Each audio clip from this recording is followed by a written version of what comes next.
have watched the Sunday blockbuster doubleheader game that took place. Let's start with the afternoon game that was between Lucknow Super Giants and the Delhi Capitals, where I think Lucknow had it pretty easy against the struggling Delhi Capitals. Now, even though Punt has got some runs under his belt, but the kind of bowling attack Delhi Capitals had earlier, it doesn't really look that lethal this year. They are struggling with, I think, the ball and the bat.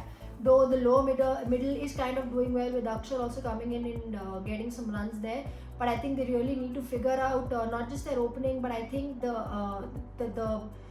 top order needs to pitch in more to get some runs under their belt over there. But Lucknow had it pretty easy against them. They are a team to beat, I think, this IPL along with Gujarat Titans. These two teams look very convincing and they definitely look like they are probably in contention for the title this year. KL again getting some runs under his belt there. He's done really well. He's led the team from the front and had a captain's knock. But they've got a pretty amazing bowling attack also. Krunal Pandya has also done really well for them with Ayush Badoni coming in.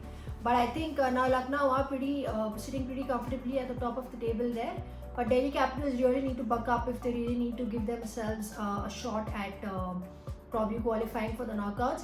But I think the match that everybody were waiting was the evening's game, and all the more it was more interesting because CSK's got their old captain back, which is the one and only MSD. MSD was the CSK franchisee announced that he would be leading for the remainder of the tournament, as Jadeja is not really able to cope up with the captaincy pressure and is not able to concentrate on his game. And for MSD, all of us know, all of us love him, even if you're not a CSK fan, but you're definitely a Dhoni fan. Honestly, I don't know how to react to it, but I think at the end of the day, it really panned out well for the franchisee. They've got their third win yesterday against the dominating Sunrisers. Now, Sunrisers have had a continuous winning streak of I think 4 or 5 games. They've consistently won. CSK has finally come out and broken that streak off for them last night. It was a high scoring game.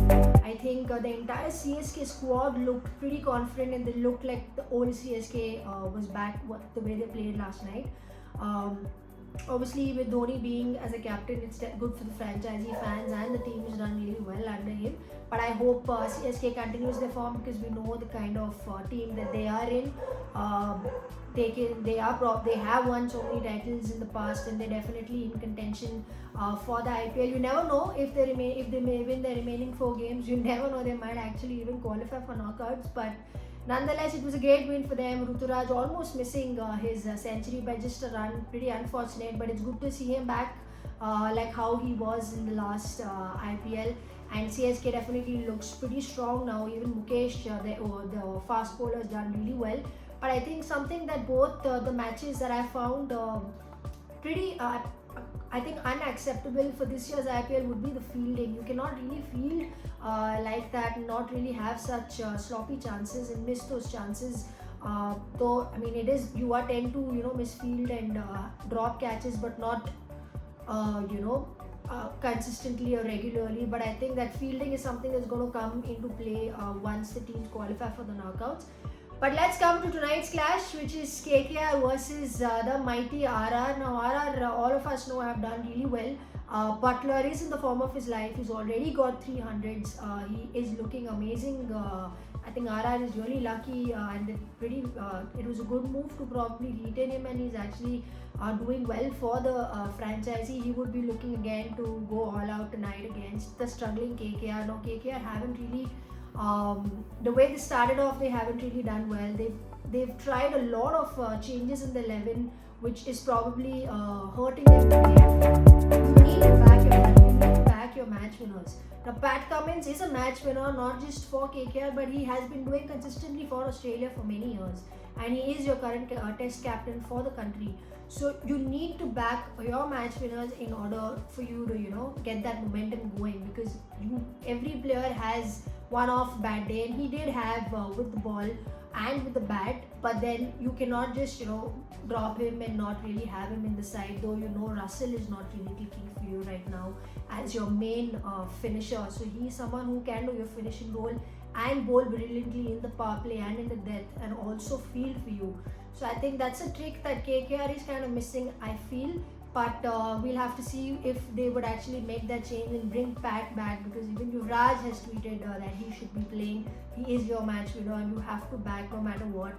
Though Rituraj from CSK didn't really do well in the first 5-6 games, he wasn't among the runs, but they did back him and he did come good for them in the later half of the tournament. So the tournament is still a long way to go. KKR might still have a chance, you never know. Probably they have to play their best cricket and really play out of their skins to win the remaining games. But I think it's going to be a great game. RR looks amazing for me. I think RR has got the best balance in the bowling this IPL with Prasidh, Bolt, Chahal, Ashwin. All of them have just been amazing for them. I hope you guys had a great weekend, and for all those celebrating Eid Mubarak, and I will see you guys soon. Take care. Cheers.